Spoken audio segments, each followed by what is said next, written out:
I stare at the velvet box in Connor's outstretched hand, my champagne glass frozen halfway to my lips. The crystal chandelier above us throws fractured light across his perfectly practiced smile. And I can't shake the feeling that this moment, this proposal, is just another transaction being closed. My name is Arya, and I should be crying tears of joy right now. Instead, I'm counting the seconds of silence that have stretched between us while both our families lean forward in their seats, waiting for the fairy tale ending they've scripted. Darling? Connor's voice carries that slight edge I've grown to recognize. The one that says I'm not performing my role correctly. You're keeping everyone in suspense. Mother clasps her hands together, her diamond bracelet catching the light. Oh, sweetheart, isn't this just perfect? Perfect. Like the merger documents I spotted on Father's desk last week. Perfect like the way Connor's mother, Sophie, has been dropping hints about grandchildren and family legacies over every lunch we've shared this month. The word catches in my throat as Connor's fingers tighten almost imperceptibly around the box. His eyes aren't warm anymore, they're calculating, measuring my response against some invisible benchmark. Connor, I force a smile, buying time. This is so unexpected. James Mitchell, Connor's father, chuckles from his seat. Nonsense. You two have been headed this way since prep school. It's about time my boy made an honest woman of you. The ring gleams, 3 carats at least, knowing Connor's taste for excess. It's exactly what I would have wanted 5 years ago, when I still believed in the fairy tale of us. Before I started noticing the late-night calls he steps out to take, the lingering scent of unfamiliar perfume. The way his smile never quite reaches his eyes anymore. Say yes, Arya, my father's voice carries that same tone he uses in board meetings. Don't keep the poor man waiting. I look at Connor again, really look at him. His perfectly tailored suit, his manicured nails, the slight impatience twitching at the corner of his mouth. This isn't love, it's a hostile takeover dressed up in romance. Yes, I hear myself say, and the room erupts in applause. Connor slides the ring onto my finger with surgical precision. Then kisses me for exactly 3 seconds, long enough for Sophie to snap a photo with her phone. To the happy couple. Mother raises her glass, and everyone follows suit.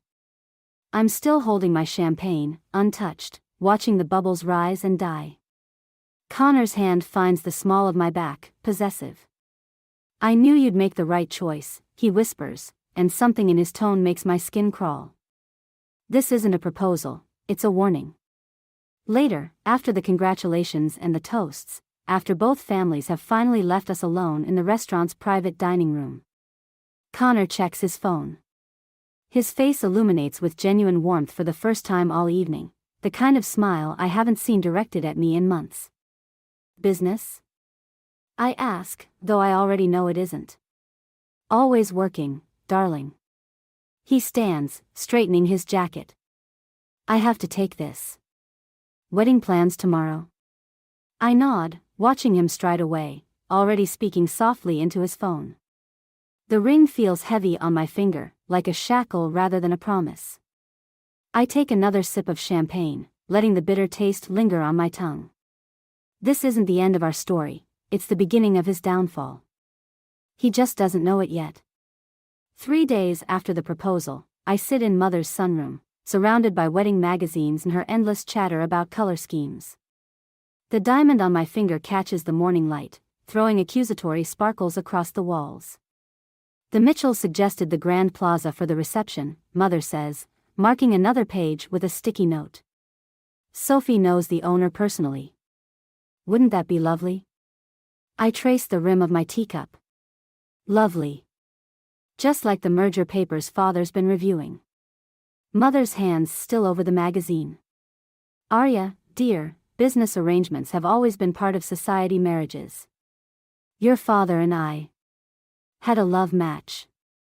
Don't pretend otherwise. The words come out sharper than intended. She sighs, setting down her pen. Connor adores you. He's been part of our lives since you were children. Why are you suddenly so? My phone buzzes. A text from Mike. Coffee? Important. I have to go. I stand, gathering my bag. Meeting a client. Mother's disappointment follows me to the door. We haven't finished discussing the venue options. And Connor's mother wanted to review the guest list. Later. I'm already halfway out, the suffocating weight of expectations lifting with each step. 20 minutes later, I slide into a booth across from Mike at our old law school hangout. His usual easy smile is replaced by something grimmer. You look like hell, he says, pushing a coffee toward me. Thanks. You're not exactly runway material yourself. But I'm grateful for his directness, for the absence of wedding talk and false congratulations. He slides an envelope across the table. You asked me to keep an eye on things. Well, I found something. Inside are photos: Connor entering a high-rise apartment building, Connor at a restaurant, Connor with his hand on the small of a woman's back. The woman's face isn't clear, but her body language speaks volumes. Julia Parker, Mike says quietly. Junior partner at Richardson and Gray. They've been meeting 3 times a week for the past month. The coffee turns bitter in my mouth. Business meetings? Unless business meetings typically end at midnight in private residences. He pauses, watching me carefully. There's more. The merger your father's working on? Julia's firm is handling the legal side. Everything clicks into place: the rushed proposal, Connor's sudden interest in my father's business dealings, the late-night phone calls. He's using me, I say, and hearing it aloud makes it real. The marriage, the merger, everything, it's all connected. Mike reaches across the table, but I pull back. What are you going to do? Before I can answer, the cafe door chimes. Connor walks in with his mother, Sophie. I slide the photos under my napkin, forcing a smile as they approach. Darling. Connor's surprise sounds rehearsed. What a coincidence. Mother and I were just discussing wedding details. Sophie's eyes fix on Mike, her smile tightening. And who might this be? Mike Johnson. He stands, offering his hand. Old friend from law school. How nice, Sophie says, not taking his hand. Arya, dear, we were just heading to look at venues. Why don't you join us? Connor's hand finds my shoulder, squeezing slightly. Yes, darling. Much better use of your time then. Catching up. I meet Mike's eyes briefly. He nods almost imperceptibly.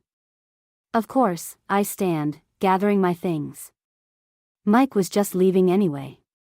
I'll call you about that case, Mike says meaningfully. As we leave, Connor's arm slides around my waist, possessive. I'd prefer if you didn't meet male friends alone, he murmurs. It doesn't look appropriate now that we're engaged. I lean into him, playing my part. Of course, darling. Whatever you think is best. But over his shoulder, I watch Mike pocket the envelope of photos, and I feel something shift inside me. The game Connor's playing has rules he doesn't know about yet. And I'm done being just another piece on his board. Sophie chatters about flower arrangements as we walk to her car, but all I can think about is Julia Parker. And how many other secrets are waiting to be uncovered. The Mitchell family estate looms before me, all Georgian columns and manicured hedges.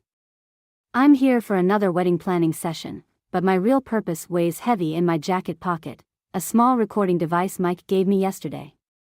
Sophie's voice drifts from Connor's father's study as I approach. I pause outside the door, my hand hovering over the handle. The merger paperwork needs to be finalized before the wedding, James Mitchell says. Richard Bennett won't suspect anything if it comes through the usual channels. Julia's handling everything, Connor replies. Once the marriage is official, the transfer of assets will be seamless. Arya won't know what hit her until it's too late. My fingers curl around the recording device. Even expecting betrayal, hearing it laid bare makes my stomach turn. And you're sure she suspects nothing? Sophie asks. Connor's laugh cuts through me like glass. Please. She's so desperate to believe in our childhood romance, she'd swallow any lie I feed her. Besides, Julia's much better at handling the legal side of things. More cooperative. Speaking of Julia, James says, be more discreet. The girl from your mother's charity board mentioned seeing you together at LeBlanc. I'll handle it, Connor says dismissively. Arya's too invested now to back out. The wedding announcement's already in the society pages. I step back, my heel catching on the carpet. The floor creaks. Did you hear something? Sophie asks. I'm already moving, slipping into the nearby powder room as footsteps approach. The door closes behind me just as someone passes by. My phone buzzes, a text from Mike, got the financial records you asked for. It's worse than we thought. The bathroom door opens suddenly. Julia Parker stands there, perfect in her tailored suit, red lipstick immaculate. We stare at each other for a long moment. Well, she says, closing the door behind her. This is awkward. I straighten my spine. Not as awkward as sleeping with my fiancé. She laughs, checking her reflection in the mirror. Oh honey, it's not personal. It's business.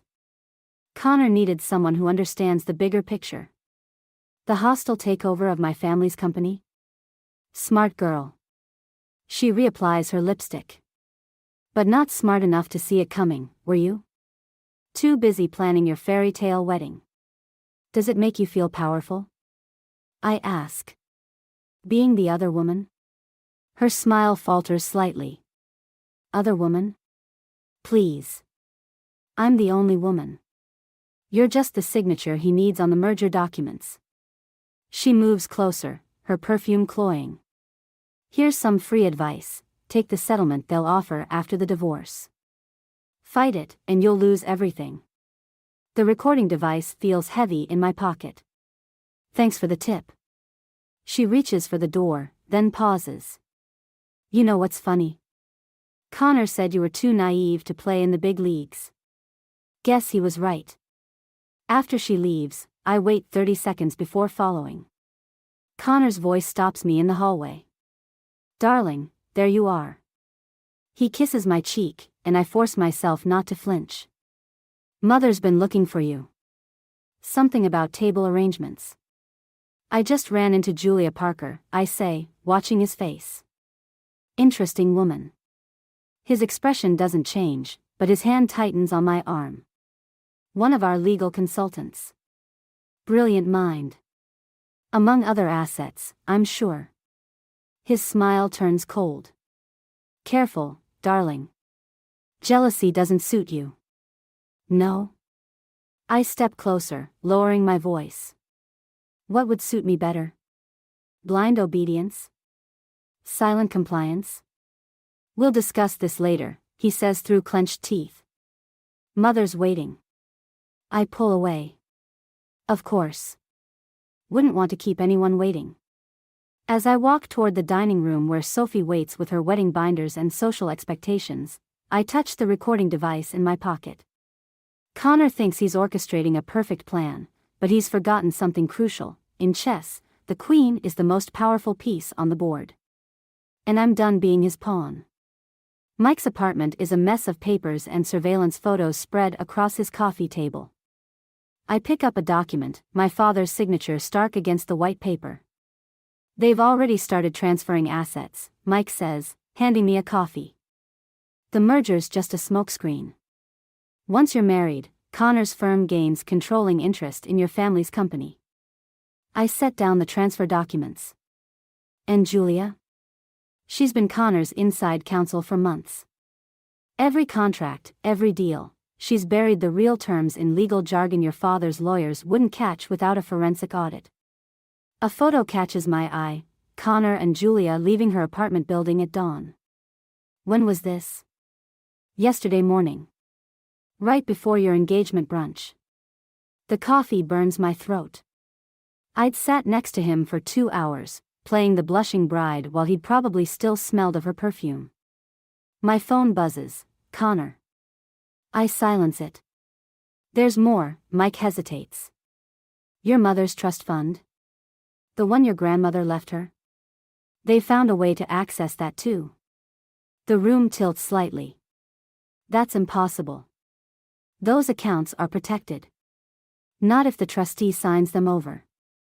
And guess who's about to become part of the family? A knock at the door makes us both freeze. Mike moves to answer it, but I grab his arm. Through the peephole, I see Sophie Mitchell's perfectly coiffed hair. How did she? Fire escape, Mike whispers, already gathering the documents. Now. I'm halfway out the window when Sophie's voice carries through the door. Michael? I know Arya's in there. We need to talk. Mike looks at me. I shake my head. Just a moment, he calls out, buying time as I climb down the metal stairs. I'm almost to the ground when I hear Sophie's voice above me.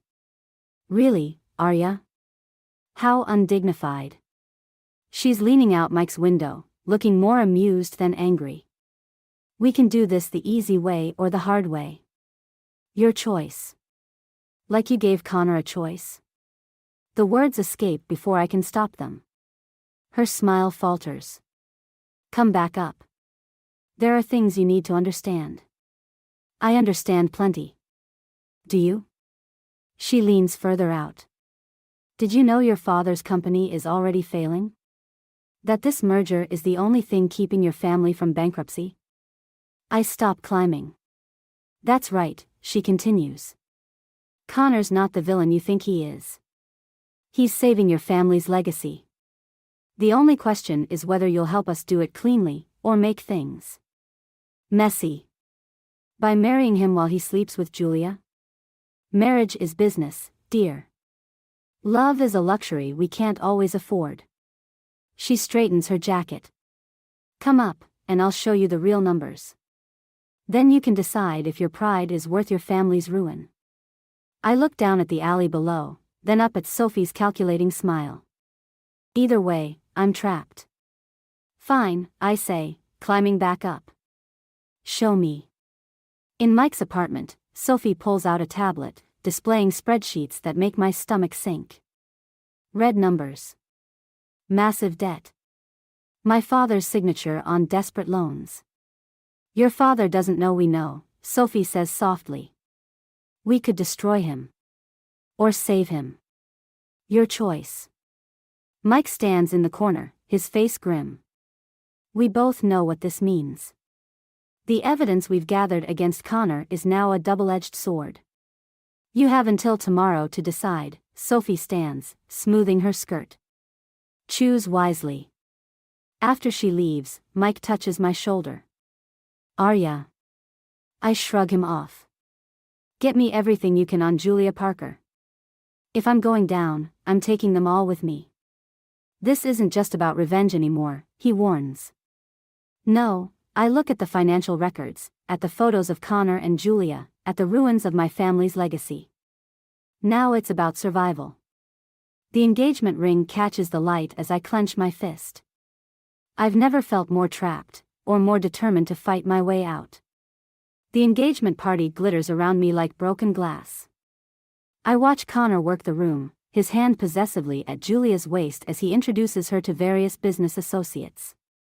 The perfect picture of professional courtesy, except for how his fingers curl into the fabric of her dress when he thinks no one's looking. Another champagne, Miss Bennet? A waiter appears at my elbow.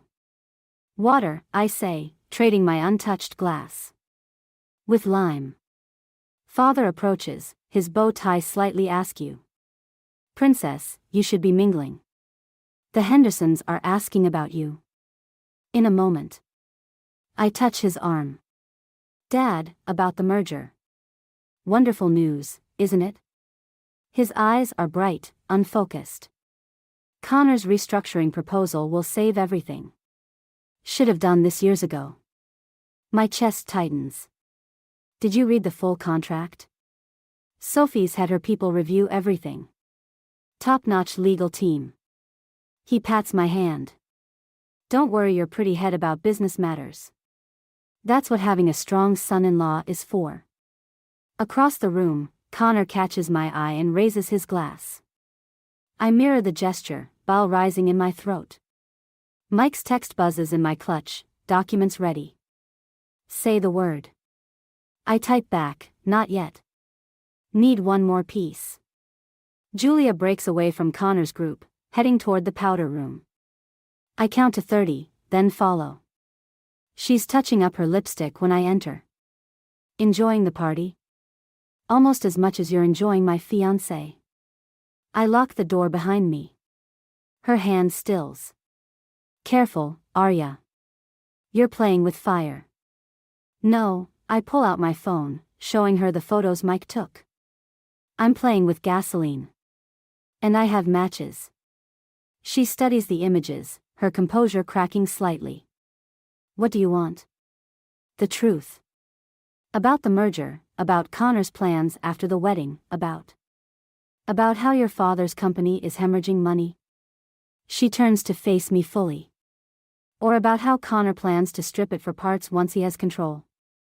The words hit like physical blows, but I keep my voice steady. And your role?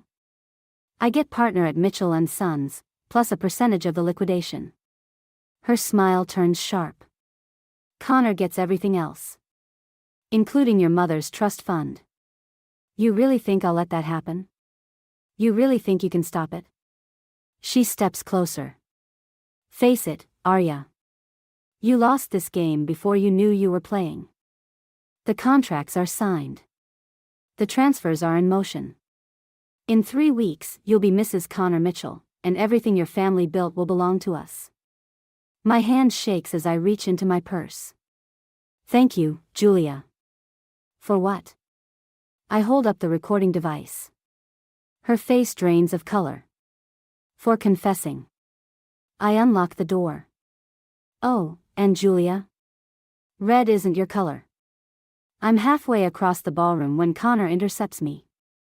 Dance with me, darling. People are watching. His hands settle on my waist as we move to the music. I can smell Julia's perfume on his collar.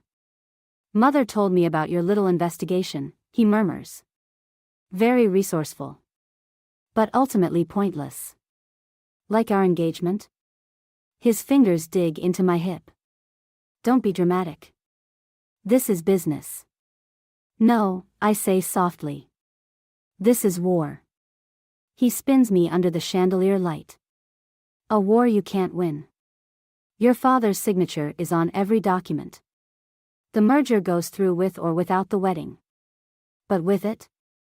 His smile turns cruel. At least your family keeps their dignity. Their social standing. Their illusions. The music swells. Around us, couples dance, glasses clink, cameras flash, capturing the perfect society engagement party. You have until tomorrow to destroy whatever evidence you think you have, Connor says. After that, things get unpleasant. I meet his eyes. They already are. Breaking away, I head for the exit, typing rapidly on my phone, Mike, release everything. All of it. Now. Behind me, Connor's phone chimes. Then Julia's. Then a cascade of notifications across the ballroom as emails land in dozens of inboxes. Sometimes the only way to win is to burn everything to the ground. Chaos erupts in the ballroom as phones light up with notifications. I stand in the center of the storm, watching my carefully orchestrated revenge unfold. Photos of Connor and Julia. Financial documents. Recorded conversations. All of it flooding every inbox in the room. Connor reaches me first, his fingers digging into my arm. What have you done? Exactly what you taught me, I say. Business is business. Sophie's scream cuts through the murmuring crowd. She's staring at her tablet, face ashen. James. The shares, they're dropping.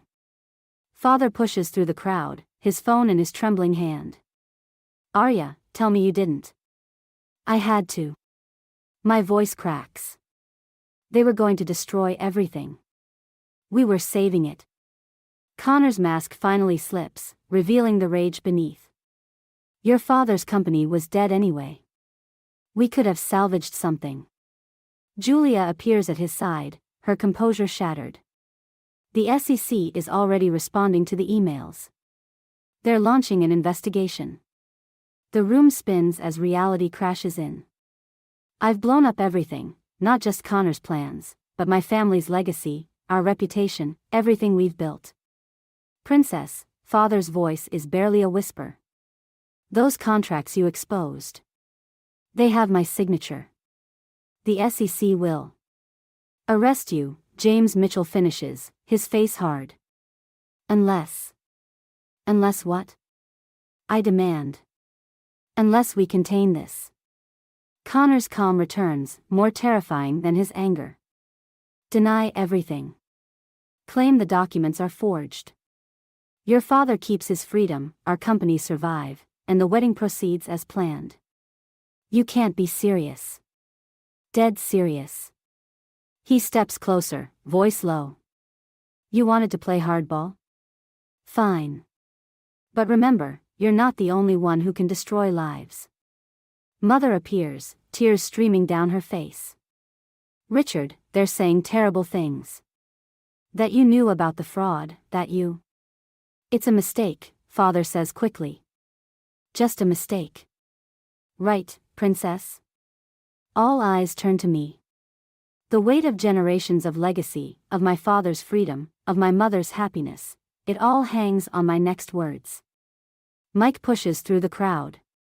Arya, don't. Shut up, Connor snaps. This is family business. Family? I laugh, the sound brittle. Is that what we're calling this? Sophie takes my hand, her grip like steel. Think carefully, dear. Some bells can't be unrung. I look around the room, at the shocked faces of guests, at Julia's calculating stare, at my father's pleading eyes. The truth would destroy them all. But the lie... Ladies and gentlemen, Connor addresses the crowd, his charm back in place. There seems to have been a misunderstanding. A disgruntled former employee. Stop. My voice cuts through his smooth lies. He turns, warning in his eyes. Darling. I pull off the engagement ring and let it fall. The tiny clink as it hits the floor echoes in the sudden silence. No more lies. Arya, father steps forward. Please. I'm sorry, Dad. But I can't. Connor's hand clamps over my mouth from behind. I think my fiancé has had too much champagne. If you'll excuse us. I bite down hard. He curses, releasing me. The documents are real, I say to the stunned crowd. Every signature, every deal, every betrayal. And I can prove it. James Mitchell's voice cuts like ice. Then you'll destroy your father along with everyone else. Maybe. I meet Connor's eyes. But at least it will be the truth. The next moments blur, security appearing, phones flashing, mother crying. Through it all, I stand still, watching the carefully constructed world of privilege and lies crumble around us. Mike touches my shoulder. Come on. We need to go. As he leads me out, I hear Connor's voice one last time. You've just committed suicide, social, financial, and familial. I hope it was worth it. I don't look back. Sometimes the only way to fix a broken system is to break it completely. But standing in the cool night air, watching police cars arrive with their flashing lights, I wonder if the price of truth is higher than anyone can afford to pay. 3 days after the engagement party, I sit across from Connor in his father's study. Outside, rain lashes against century-old windows while reporters camp at the gates. Hungry for more details about the scandal rocking both our families. Quite a performance, Connor says, swirling whiskey in his crystal glass. But ultimately pointless. I slide a folder across his father's mahogany desk. Not quite. He doesn't open it. More evidence? The SEC already has everything. Not everything. I tap the folder. Open it. Inside are documents I'd held back, emails between Connor and Julia dating back years, planning not just my family's downfall, but his own father's eventual ouster. His fingers tighten on the glass. Where did you get these? Julia's not as loyal as you think. I lean forward. Especially when she discovered your plans to blame her for everything. The study door opens. James Mitchell enters, followed by Julia. Connor's face drains of color. Father. Shut up. James's voice is lethal. Miss Parker has been quite informative. Julia won't meet Connor's eyes. I'm sorry, Connor. But I'm not going down for this. You think betraying me saves you? Connor stands, mask finally cracking. You're nothing without me. Any of you. No, son. James moves behind his desk, Connor's desk, until now. You're nothing without us. And now you have nothing. Connor laughs, ugly and raw. You can't cut me out. I built this empire while you played golf and attended charity galas. Built it? I stand. Or stole it? Tell him, Julia. She steps forward, shoulders straight. The Morrison deal, the offshore accounts, the fake subsidiaries, it wasn't just the Bennett merger. Connor's been siphoning money for years. James slumps slightly, looking suddenly old. My own son. Your disappointment of a son, right? Connor hurls his glass against the wall.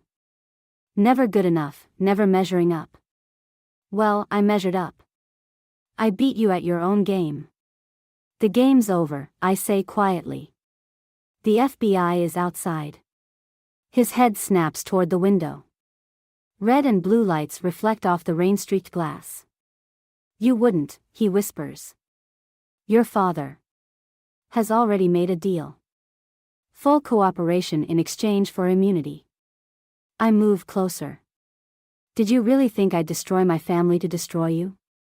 Understanding dawns in his eyes. The engagement party, the public exposure, was a distraction. While everyone focused on the scandal, the FBI was following the real money trail. Julia opens the study door. 2 FBI agents enter. This is what real power looks like, Connor, I say as they approach. Not manipulation. Not fear. Truth. He lunges suddenly, not at the agents but at me.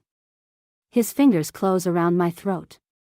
Then he's on the ground, James Mitchell standing over him, fist raised.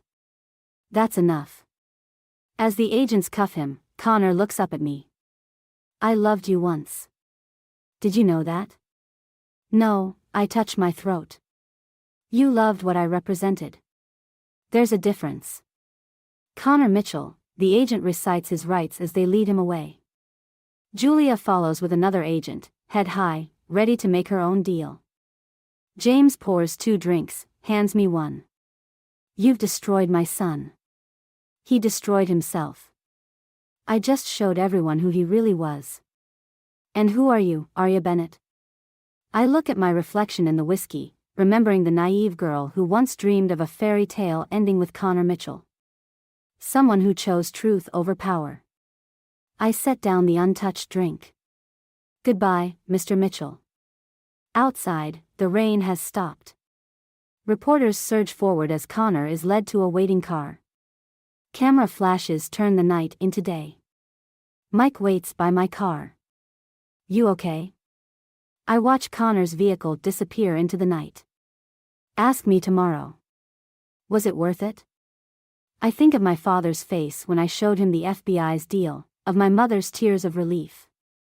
Of the weight lifting from my shoulders as truth finally won out over lies. Yes, I say. But not for the reasons I thought. Sometimes revenge isn't about destroying your enemies. Sometimes it's about saving yourself. The letter arrives on crisp Mitchell & Sons stationery, delivered to my office by James Mitchell's personal courier. Inside, Connor's familiar handwriting fills a single page. I wonder if you knew, even then, that we were both playing the same game. You learned from the best, after all. Remember when we were children, and I taught you chess? The queen protects the king, I said.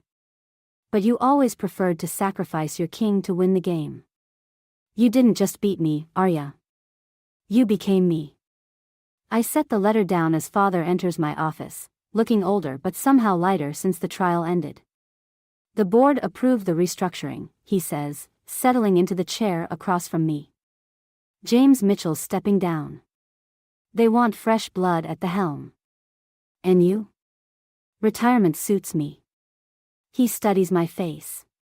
They want you, you know. Both companies. A merger of sorts, but not the kind Connor planned. I touched the letter. I'm not interested in running either empire. No? He smiles slightly. Then why did you fight so hard to save them?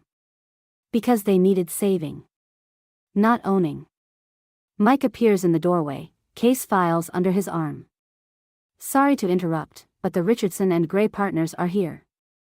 They're ready to discuss the merger terms. Father stands. I'll leave you to it. Dad? I catch his arm. I'm sorry I couldn't tell you about the FBI deal sooner. You protected the family your way. He touches my cheek. Just like your mother would have. After he leaves, Mike drops the files on my desk. Julia's testimony went well. Connor's looking at 15 years minimum. And Sophie? Left the country last night. Apparently, Switzerland is lovely this time of year. I pick up Connor's letter again. He thinks I became him. Did you? No. I feed the letter through the shredder. I became myself. The intercom buzzes. Miss Bennett? The partners are waiting. Ready? Mike asks. I gather the files. Almost. In my desk drawer, the engagement ring sits in its velvet box, my last piece of evidence, my last link to Connor.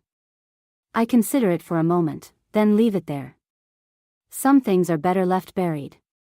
The conference room fills with lawyers and executives, all watching me expectantly. These are the same people who once dismissed me as Connor's ornamental fiancé. Now they lean forward, eager to hear my terms. Before we begin, I say, let's be clear. This isn't a merger, hostile or otherwise. This is a partnership. Equal terms, equal responsibility, equal consequences. Murmurs of agreement ripple through the room. Through the glass walls, I see Father watching proudly. Beyond him, Mother arranges flowers in the reception area, rebuilding our world in her own quiet way.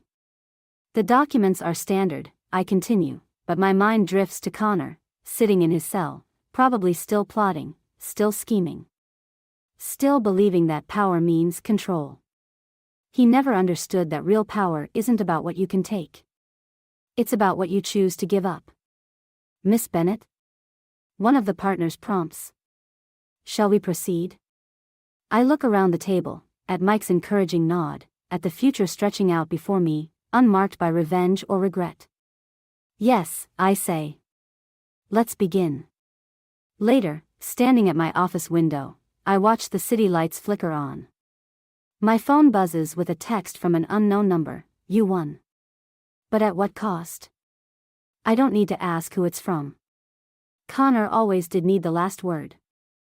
I type back a single line, the price of truth is worth paying. Then I block the number, slip my phone into my bag, and head for the door. Outside, Mike waits with takeout and case files, not a fairy tale ending, but a real one. Sometimes the happiest endings aren't about winning or losing. They're about choosing your own path, even when that path leads somewhere unexpected. I close my office door, leaving Connor's ghost behind. Tomorrow is another day, and this time, I'll face it on my own terms.